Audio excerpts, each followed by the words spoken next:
Hello and welcome to this Neuroendocrine Cancer UK Q&A session. This series of Q&A sessions has been created as part of the Neuroendocrine Cancer UK Virtual Patient Handbook, which is due to be released in 2023. My name is Beth and I'll be hosting these sessions with various medical experts, covering a range of questions within neuroendocrine cancer care. Although I have worked with Neuroendocrine Cancer UK for a little while now, I'm not a medical professional myself, and so in many ways, I'm learning alongside you, the audience. Some of the questions I'll be asking have been taken directly from the neuroendocrine cancer community, and the focus of these sessions will be on providing useful information and advice in a concise audio-visual format. In this session, Dr. Debashis Sarker, who is a medical oncologist, will be answering your questions. So, let's go ahead and meet him. Hi there, my name is Debashis Sarker. I'm a medical oncologist based at King's College Hospital and Guy's Hospital in London. So very pleased to be doing this session today. Thanks, Debs. So our first question is to do with general cancer screening, but in relation to neuroendocrine cancer. So if someone has neuroendocrine cancer, is it still important for them to have general cancer screening? Yeah, thanks, Beth. That's a really good and important question. So interestingly, we have actually looked at this recently, and some of my colleagues at King's have actually gone and looked at, in the UK, at a group of patients, over 20,000 patients with neuroendocrine tumours, and actually had a look to see whether or not these patients actually then developed another type of cancer other than their NET. So what they found was that about 15% of that cohort of about 20,000 patients actually had another non-neuroendocrine cancer at some point. Some of these, about 20%, were after they were diagnosed with the NET, and about 70% were prior to their diagnosis of the NET, and about 10% at the same time.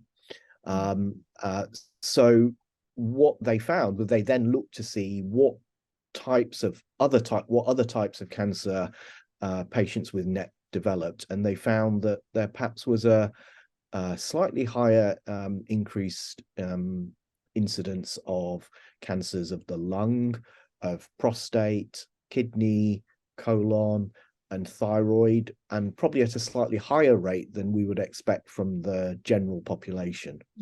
So that's really important, because I think what that tells us is that whilst many patients with NETs will be having ongoing scans and surveillance, which may well pick up these types of cancer, that you should still take part in any screening programs, or for example the bowel cancer screening program, the breast cancer screening program, and if you've got any queries or concerns around that, or if you get a surveillance a screening request and you're not sure whether you need to have it or not, I think it's important to discuss that with your neuroendocrine doctor or nurse, to kind of have a discussion about that. So I think the take-home message is that we do see other types of cancers in some patients with neuroendocrine cancers, as I said, about 15% based on the data that we've looked at recently in the UK, and it's important therefore that not only patients but doctors and nurses are also aware of that, and as I said, that you take part in regular screening as needed, and you discuss that with your team. Thank you. That's that's a really clear answer, actually, isn't it? So the next question is concerning the spread of cancer. So we, when I was kind of researching this question, I was looking into, we've got hundreds of lymph nodes in our body, but what does it mean when someone is told that there is lymph node involvement? Yeah. So I think it's probably helpful to just take it back a step and just think how cancer can spread. So obviously cancer starts in a particular organ or location. So for example, for neuroendocrine tumors, this is often in the pancreas or the lung or the bowel, and what can happen is that the cells from where that particular neuroendocrine tumor are can break away and spread to other parts of the body, where the cells then grow and form other tumors. And these are what we call secondary cancers, or the medical term is metastases. Okay. And the way that that spread can occur is actually through two main ways. One is actually through the blood vessels, through the bloodstream, and the second, as you said, Beth, is through the lymphatic system. So the lymph system is a very complicated kind of network of tubes, which we call lymph vessels, and lymph glands, or sometimes called lymph nodes. And the function of the lymphatic system is really as a kind of filtering system for your body fluids. And as you may know, it's very helpful in terms of, for example, helping your body to fight infection and get rid of toxins. So, for example, when you have an infection like a sore throat, and you might get enlarged or swollen lymph nodes in your neck. But there are also lymph nodes in other parts of your body, lymph nodes under your armpit, in the groin, but also within the chest and also within the abdominal cavity. And these lymph nodes, as I said, they are helpful to kind of trap damaged or harmful cells, and that can include cancer cells. Okay. So cancer cells can get into these small lymph vessels close to where the cancer perhaps has started, and they travel into nearby lymph glands. And in those lymph glands, some of the cancer cells might die, but some might survive and grow to form tumors in one or more lymph nodes. And this is what we call lymph node spread. So it's one of the ways that, unfortunately, cancer can spread from one area, what we call your primary, to another area. So hopefully that's clear in terms of just what we think in terms of lymph spread and what it means when somebody says, "Oh, your lymph nodes are involved." Okay. And there is kind of surgical intervention, I think, in some situations. Is that possible? When it's spread to the lymph nodes, would that be one of the options, or? Yes, so it depends on where the lymph nodes have spread, and it depends on so, for example, if somebody has a small bowel neuroendocrine tumor that is subject to that is having an operation, often the surgeon will remove the local lymph nodes next to the bowel. Or if you've got a neuroendocrine tumor in the pancreas, they'll also remove the lymph nodes next to the pancreas. But unfortunately, if the lymph nodes have spread more further away, then usually that wouldn't be a situation that you would go in and remove it, unless that was causing specific problems or issues that need. So sometimes an operation is done, sometimes radiotherapy is given, but that's usually also then thinking about where else the cancer might have spread in the body and what would be the best treatment in that situation, which might be with other types of drug therapy or other types of treatment for neuroendocrine cancer, such as PRRT or lutetium, which I know we're going to come on to a bit later. Next up, I'd like to explore the topic of pain, which is such an individual experience. Everyone describes pain differently and at different stages. But how would you say it is best, or perhaps most useful, for patients to describe pain to healthcare professionals? Yeah, so I think pain is a very common symptom for patients with neuroendocrine cancers. And many patients over the course of their journey will develop pain at some point. So I suppose one of my main messages is really important to discuss pain with your doctors and nurses. If you do have pain, sometimes pain can be quite complicated, and sometimes it can be quite difficult to describe. So as much as you can, I think it's important to try and just keep a record, perhaps, of where you're getting the pain, thinking about and perhaps recording how frequently you're getting the pain, things that might make the pain better or worse. If you're taking painkillers, what type of painkillers are you taking, and what you are, how frequently you're using those, and how well the painkillers help in terms of relieving your pain or discomfort.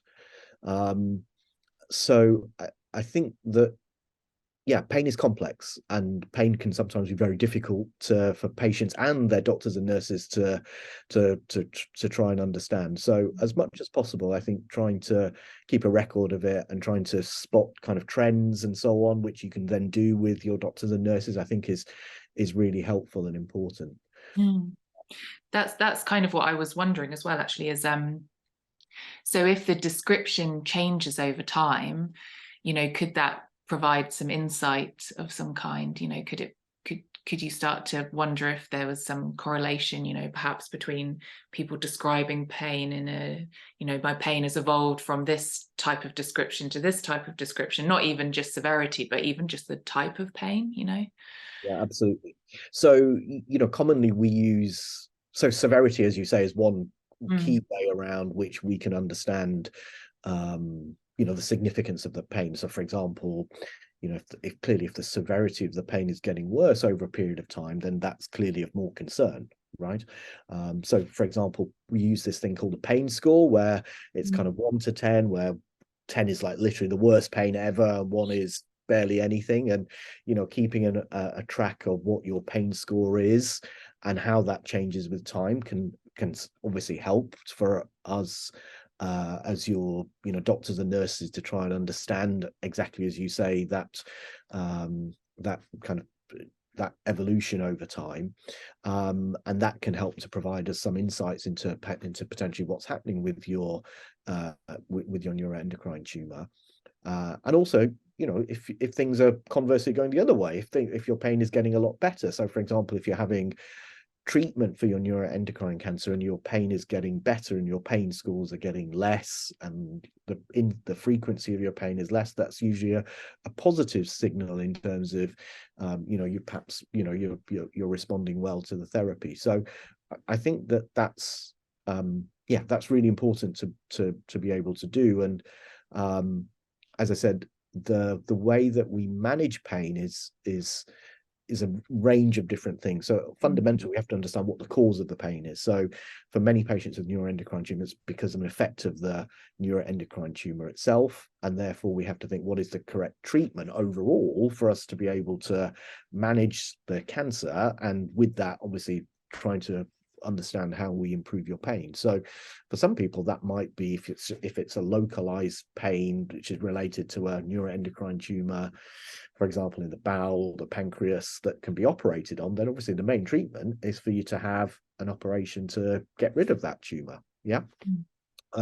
Whereas for other patients where, for example, you can't operate because the cancer has spread, then it's about what is the correct treatment. And obviously there are a range of different drug treatments that we give to patients with neuroendocrine tumors, somatostatin analogs, peptide receptor radionuclide therapy like lutetium, chemotherapy, targeted therapies, lots of different types of therapies. And also, therefore, we want to see what happens when we give you these therapies and what happens to your pain. And then obviously, so you've got to treat the fundamental cause, which is where those types of therapies come in. And then on top of that, you've also got then your specific painkillers that you need. And so some patients perhaps won't need anything more than some paracetamol or, ibuprofen, these types of drugs. But if pain is getting worse, we have this thing called the World Health Organization analgesic ladder. So we move up on the ladder. So if your pain isn't controlled on paracetamol, then we try a stronger painkiller. So that might be something like codeine to have in addition to the paracetamol. And if that isn't working, then we move up the ladder and we try something stronger. That might be, for example, morphine. So we kind of move up the ladder depending on the severity of your pain, how you're responding to those other types of treatment that you might be having for neuroendocrine cancer. And in some patients where pain might be particularly problematic, we might need to actually get other specialists involved. This might be people like palliative care nurses and doctors, specialist pain control teams, in addition to obviously your neuroendocrine tumor team, who are obviously trying to work out what's happening in terms of your pain and thinking about the right types of therapies. It's interesting you mentioned the palliative care as well, because we've kind of done some work around how, there's this sense that it's an end of life thing, but it's actually, it can be a thing that, you utilize throughout your Absolutely. life. But I think that's a very common fear and misconception. And I think clearly historically, the palliative care has always been around. Well, that's your end of life in your final days and weeks, right? But the way that we use palliative care now, in kind of modern, medicine in 2023 is very different. And ideally for many patients with pain control issues or concerns, an early referral to palliative care, we know from lots of other types of cancers, can actually help in terms of patients' well-being, patients' quality of life, just improvement in general day-to-day well-being. And pain is a very complex thing, as I've said, and there's a whole range of different psychological interventions that we potentially also need to consider. So having specialist pain management, I think for many patients can provide some extra help and support. And as I said, fundamentally, we want to try and improve your quality of life. Pain is can be such a debilitating symptom. And so whatever we can do as your team to try and help in terms of relieving your symptoms, and to try and improve your quality of life and improve your day-to-day well-being, we should explore. And that in many patients will be around a consideration of referral to palliative care. Yeah. And so within the kind of upcoming handbook that we're creating, we're going to have a pain word chart to kind of help people describe their pain. But do you know of any apps perhaps or other resources that can help patients describe their pain, or other visual resources maybe that you can recommend? Yes, I think you raised the kind of the issue of apps, and I think it's generally something which is underutilized by both doctors and nurses and patients. There are a number of apps which are out there. There is, so just some of the ones that some patients have used and are available are things like Cancer Aid, Careology, Vine Health. One of my colleagues at King's, Sri Rajaskantan, has actually developed an app in collaboration with a tech company called Ampersand. And this is also in collaboration with NC UK and UK and Ireland Net Society. And that's looking how an app might actually help track what we call patient-reported outcomes, which includes things such as pain and how that changes with time, and being able to provide clear visual kind of clues and aids to be able to track that over a period of time. Right, so great. I think definitely discuss and explore that with your net team and see if these types of apps might help. In some patients, I think they're important and do help. In other patients, it's something that perhaps people start with and then they have a bit of enthusiasm for, and then as time goes on, perhaps some of the enthusiasm wanes. It's depending on how helpful they find the app. So I think it's important to have a look and see what's available and see if there's any specific things that you feel might help, and give those a try. Okay. And then I think also, as you previously mentioned, kind of keeping a diary, it doesn't have to be Exactly a digital thing. You can keep a diary of and then maybe using that word chart as a prompt. As I said, keeping a track on things, how often, how severe, what painkillers you're taking, those things are really, really helpful from our perspective to then be able to try and put that together with, for example, your scans and what treatment you're on, and having that is a really, really important thing for us to be able to track and monitor, as I've said. Yeah, thank you. So our final questions are about treatment, but firstly, treatment planning. What information do you use to create treatment plans, and how do you decide on specific treatments? Yeah. So we use a whole range of different assessments to be able to put a treatment plan together. First and foremost is what the patient is telling us about their symptoms, what they're going through. We look at also, we also look at what other medical problems, for example, a patient might have, what their general health and fitness is, because that's really important for us to be able to then tailor specific treatments, because clearly some treatments might not be suitable for every patient depending on their general health. So it always starts with the patient, and it always starts with what the patient is experiencing and what they're going through and the rest of their medical history and all of that. So that's always the starting point. And then, as you know, we then kind of do extra tests to try and get more information. And at the simplest level, that might be to do some blood tests to look at your blood counts, your kidney function, liver function, bone health. And we then also usually will do some scans. So that can be scans like a CT scan or an MRI, these special PET scans that we have for patients. Many patients with neuroendocrine cancers will have PET scans. There are different types of PET scans. And so that is usually a combination of those things is usually the starting point for us to make an assessment of, what is happening with that patient's neuroendocrine tumor. What is the, for example, thinking, is it a localized tumor? Has it spread? Those are the kind of starting points around which we then make assessments and treatment plans.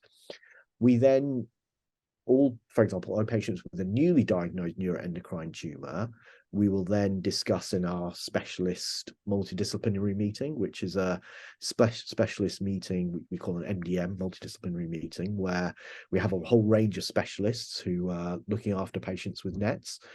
So these might include surgeons, gastroenterologists, oncologists like myself, clinical nurse specialists, radiology, pathologists, who are very helpful for us to understand what type of neuroendocrine tumor you have. You may know that neuroendocrine tumor is a whole spectrum of different entities, and a pathologist is really important for us to be able to understand where you are on that spectrum. What grade of the cancer you have, all of these kind of things are really important. So pathologists are very helpful for us. Nuclear medicine physicians who interpret your PET scans and help with decision making around things like lutetium. And so collectively, we will look at all of that information, as I said, all of the clinical information based on what you've told us, all of the blood tests, all of the scans. Maybe, as I said, the pathologist will have a biopsy or have a sample from surgery. And then collectively, we will look at all of that information and then try and put a kind of management plan together. A lot of the decisions that we make are based on the results of clinical trials that have been done previously, which really help us to understand, we definitely know this drug works in this situation, for example, or that in this situation, we definitely need to do surgery. So many of the scenarios that we have are quite common, and we have a experience from not only those clinical trials, but then obviously doing these kinds of treatments in real life, and obviously our own experience collectively. So a lot of the decisions we make are based on, as I said, those clinical trials, and then what we've done subsequently to kind of support that. Sometimes, however, in perhaps patients where they have a slightly more rarer type of neuroendocrine cancer, or where we don't have a lot of clinical trials, we might need to put a kind of plan together, or perhaps a couple of options that we then come back to you as the patient and to say, right, okay, we actually don't really know for certain what is the right treatment here, but we do have, maybe these 2 or 3 options, and then, we want to talk to you about these 2 or 3 options, and then collectively we can then make a decision as to what we think is the right way forward. So that uncertainty can sometimes be more difficult to handle, both on the side of the patient and for us as doctors and nurses.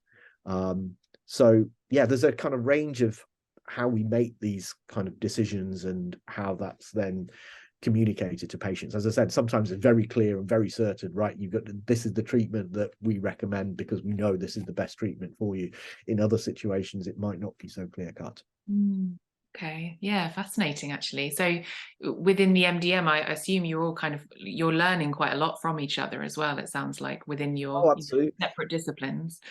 Um, Yeah, but I think sometimes, for example, uh, a patient might say, well, why can't I have an operation? Or, why can't I have a specific types of treatment? And I think hopefully a reassurance for patients is that, look, when your case is discussed, we have everybody around the table to look at that and to say, if a patient potentially is suitable for surgery, well, actually, look, we've discussed it with our surgeon and they feel that this is not the right thing to do at this particular time. But for example, we might want to give you some drug therapy, see how you get on, and then we might be able to think about surgery at a later point, right? yeah. So I think it's important to have that, because nets are very complex and there's a whole range of different types of treatment. And so it's important that, you have that multidisciplinary involvement in terms of making these decisions, which, as I said, can be very complicated. And as I said, sometimes things are very clear, but a lot of the time things aren't clear. And that's where, sometimes we have arguments. That's not a bad thing, right? We have arguments within the MDM as to polite arguments as to, what we think is the right treatment and why we think a certain treatment should be given in a certain way or in a certain order. And look, eventually we have to find a way around which we then make a kind of collective decision and recommendation.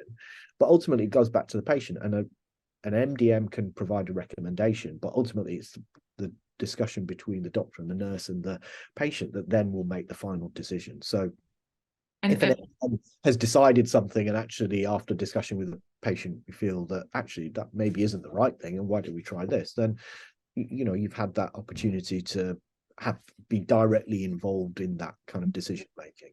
Yeah, which is so important, which we kind of talk about that within the handbook as well, actually, kind of decision making and everything that goes into it. But hopefully the awareness of an MDM could provide some reassurance, I suppose, for patients in terms of, all these different perspectives, looking at the potential options and, all those years of experience, I suppose, isn't it? Alongside the clinical trials, it is kind of experiential knowledge really that you have. Like you say, you've got patients over the years that you can also take, I guess, information from in terms of treatment planning. We're always learning. That's an important thing in medicine as a whole, is that you never stop learning from your patients. All right, so next up onto treatments themselves. What are the targeted medicines currently available, and have there been any recent developments? So probably helpful just for me to explain what targeted therapies are. So there are targeted therapies are basically a range of different treatments that are usually targeted to a specific abnormal gene or protein that we know goes wrong in a patient with neuroendocrine cancer. So there are a whole range of kind of targeted therapies, inverted commas, that we have for patients with neuroendocrine tumors. At one end of the spectrum, we have drugs such as somatostatin analogs, which for many patients with what we call low-grade neuroendocrine tumors, you have a PET scan and you have a specialist PET scan called a dotatate PET scan, which picks up these particular proteins that occur on the surface of neuroendocrine cancer cells called somatostatin receptors.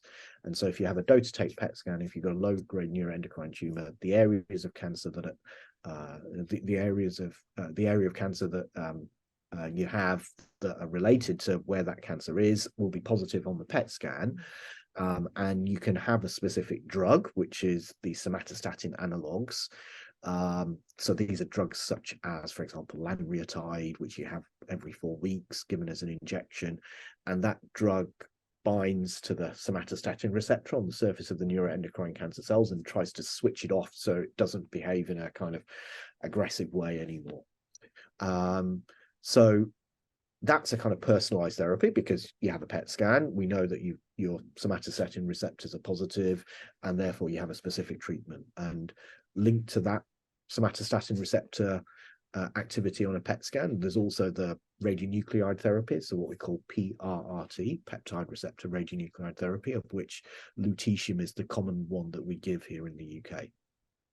So again, that's a form of kind of targeted therapy, as it were. The other end of the spectrum in terms of these targeted therapies is a group of drugs which we use for some patients with neuroendocrine cancers. These are what we call molecularly targeted therapies. As I said before, these are drugs which act against a specific protein or group of proteins that we know go wrong in many patients with neuroendocrine tumors. So commonly in the UK, we have two main molecularly targeted therapies. So we have this drug called everolimus, and we have another drug called sunitinib. So, for example, everolimus we can give to patients with a neuroendocrine tumor that has come from the pancreas or from the bowel or from the lung that has perhaps spread and we can't do an operation on, and where they might have had treatments like a somatostatin analog before, but the cancer is getting worse. And sunitinib we can give to patients again in a similar type of situation who've got a pancreatic neuroendocrine tumor. And both of these drugs have been tested very extensively in lots of clinical trials, and they've been shown to improve life expectancy in terms of giving patients more time, in terms of helping in terms of quality of life. But unfortunately, they're not cures. They can't get rid of cancer once a neuroendocrine cancer once it spreads. So they're very much about trying to control things. Kind of the way I describe it to many patients is that we're trying to put a handbrake on your cancer to stop it from getting worse and stop new areas from coming up, and stop existing areas from getting bigger. So those are the kind of what we call targeted therapies that we have available at the moment. Okay. And in terms of recent developments, would you say that they're kind of included in that, or? Yeah, so I mean, so for everolimus and sunitinib we've been using for the best part of a decade now, so they're not necessarily new drugs. The kind of direction of travel that we're going in for cancer as a whole, and neuroendocrine tumor generally perhaps we're a little bit behind other types of cancers, I would say. So the first area that we're really trying to improve is to try and understand what are the specific genes that are going wrong in an individual's neuroendocrine cancer. Because even though you might have the same diagnosis, say, for example, a pancreatic neuroendocrine tumor, the actual genes that have contributed to the development of the cancer and then for the cancer to get worse might be very different from one patient to another. So if we try and analyze a patient's cancer and we can say, okay, so we know in your case, we know this particular gene is going wrong. In some cases, we might be able to think about specific drugs or treatments against that faulty gene. Okay. So, I mentioned everolimus and sunitinib. Those drug treatments, actually, we don't do any gene sequencing to say, okay, well, these are the types of treatments that you need. It's not a kind of personalized therapy in that way. But the way that we're going is to try and do more gene sequencing, understand what specific gene, for example, we say mutated. So that means what gene has gone wrong in your cancer. And then to think whether or not, in some cases, that might enable us to think about different types of drug against that specific faulty gene mutation. So there's probably the biggest breakthrough that we've had over the last few years is a group of drugs which basically can be given to patients with all different cancer types, but you have to have a specific gene abnormality. Okay. Yeah. So there's a group of the very first kind of group of drugs in this category is a group of drugs targeting an abnormal gene called NTRK. That's NTRK. Now, actually, these are very rare, so it really is trying to find a needle in a haystack. I mean, for patients with neuroendocrine cancers, it probably less than 1% of patients will have that. But what we know is that if you've got a neuroendocrine cancer, or say you've got breast cancer, or you've got, completely different type of cancer, thyroid cancer, no matter what type of cancer you have, if you have that faulty NTRK abnormality, and we give you these specific NTRK drugs, pretty much all patients will respond really, really well to that therapy, and it will help patients keep, stay alive for a lot longer and improve their quality of life. So this type of approach, it's a new type of approach called tumor agnostic therapies, which means that it can be given, as I said, to patients with any kind of cancer, but as long as they have that specific gene abnormality. So these NTRK drugs are the first wave of that, but we're going to have many more of these coming through. And as I said, many of these that will only be found in a very small proportion, but if you add all of these different types of drug up, then we potentially are going to have a lot more range of drugs that we can think about. And the really exciting and important thing is that when we give these types of drugs to these particular patients, it seems to work really well for really long periods of time. So that's why we're getting very excited about it. So watch this space, and I think there'll be more of these kind of types of gene abnormality that patients will have their tumor they will have that analyzed to look to see whether you've got that particular faulty gene.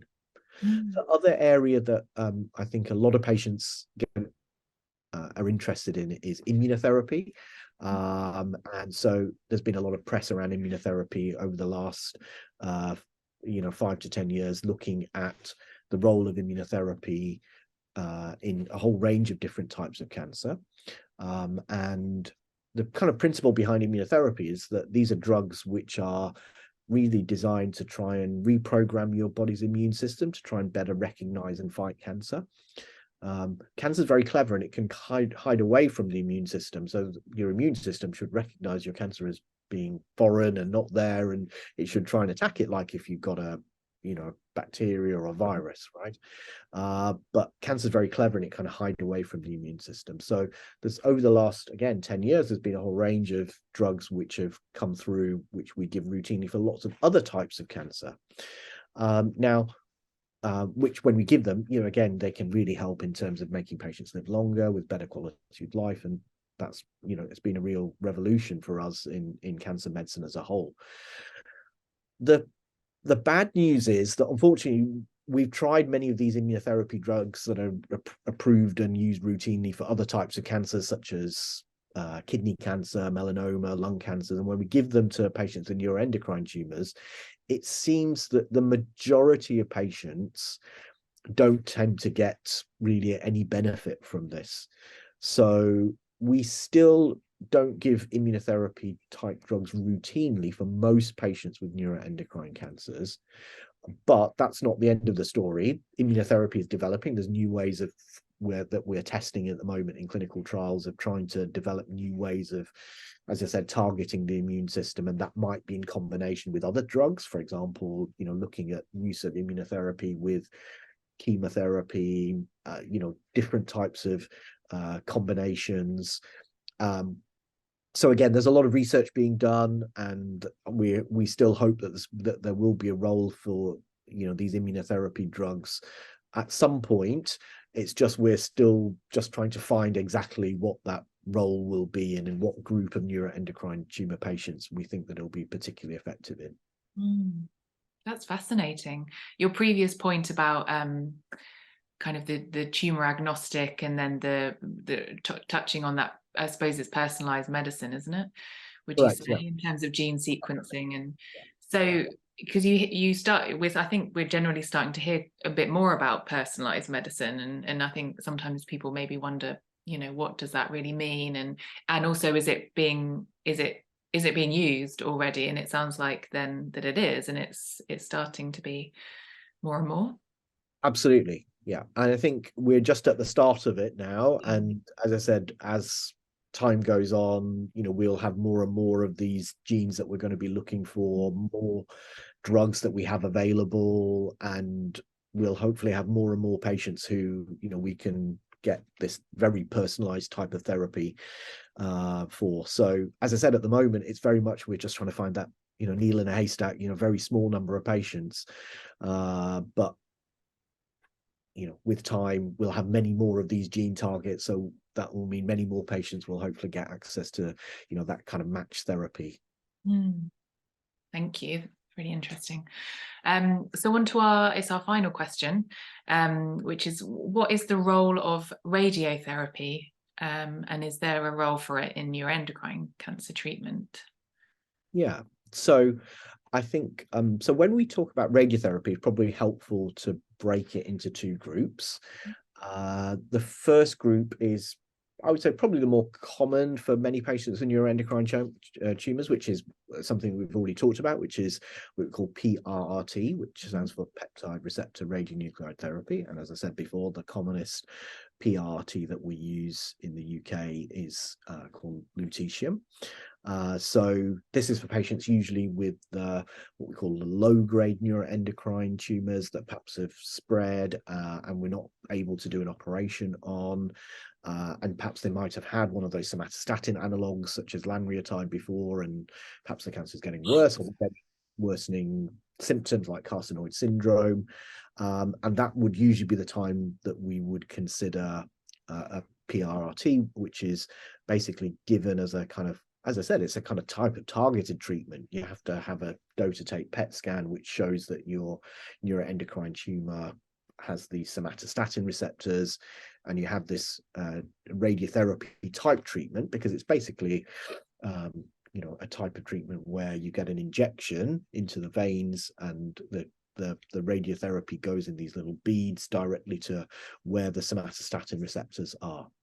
And we know from clinical trials that this has been very effective in terms of being able to control patients' cancers, in particular patients with small bowel neuroendocrine tumors and pancreatic neuroendocrine tumors. So the role of PRRT is very well established, and certainly has made huge advances in terms of making patients with neuroendocrine tumors live longer and better quality of life.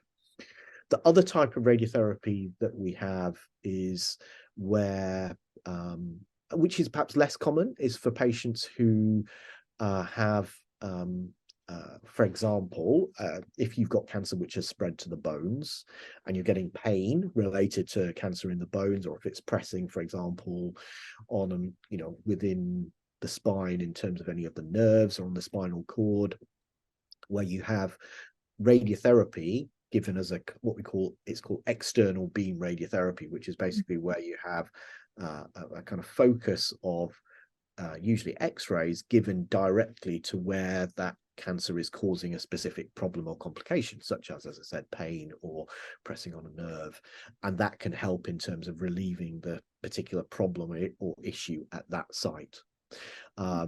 Other uses of that type of radiotherapy, we talked about lymph nodes before, and so, for example, if you have lymph nodes which are getting bigger, which are then causing other problems or complications, you can have radiotherapy to those areas. Some patients with, for example, lung neuroendocrine tumors might sometimes have radiotherapy to lung tumors as well. So there's a whole range of different types of that, what we call external beam radiotherapy, where it can help in terms of relieving symptoms and complications caused by wherever that cancer might be. That's usually done in conjunction with other types of therapies, such as what we talked about, the molecularly targeted therapy, somatostatin analogs, often in conjunction with chemo, these types of things. And actually, might be interesting for people watching. We have another video from a few of our ambassadors talking about their experience with PRRT. So that could be it's quite a good thing to possibly watch if you're potentially going to be having it at some point. Yeah, okay, thank you. Thanks so much, Debs, for joining me today for this Q&A session. And thank you for having me. Yeah, and for those watching, I hope that this video has been useful for you. And for those interested, this Q&A session is part of a series where I speak to various medical experts covering a range of questions within neuroendocrine cancer care. So keep an eye out for those, and thank you again, Debs. Take care. Thanks. Thank you.